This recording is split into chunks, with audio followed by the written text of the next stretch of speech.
ሁለት አይነት ቡና ሊሆን ይችላል አንደኛው ፕሮፐርሊ ብራንድ ስለተደረገ ኮንቴንቱ እንኳን አሪፍ አንደኛው ፕሮፐርሊ ስላልተደረገ ምናልባት የ80-90% ልዩነት በዋጋ አይተናል ዓለም ላይ እና አንደኛው ቫልዩ የማየው ዞሮ ተማሪዎቻችን እዚህ ሀገር አካውንቲንጉን ተመረውት ሊሆን ይችላል ፋይናንሱን ተመረውት ሊሆን ይችላል በቢዝነስ እንግዲህ በሌላውም እንትን ሁለት አይነት ቫልዩስ አሉ አንደኛ ሰብስታንስ የሚባል ነገር አለ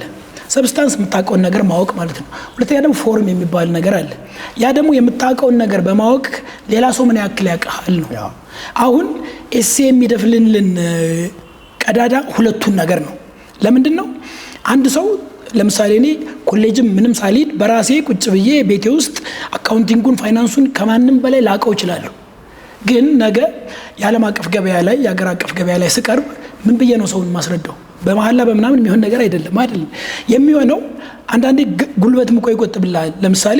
እንደዚህ አርጌ ቤቴ አጥንቼ እንደዚህ ከመል እኔ ኤስኤ ኳሊፋይድ ነኝ በአንድ ፍሬዝ ሁሉ ነገር መግደል እንደማለት ነው ስለዚህ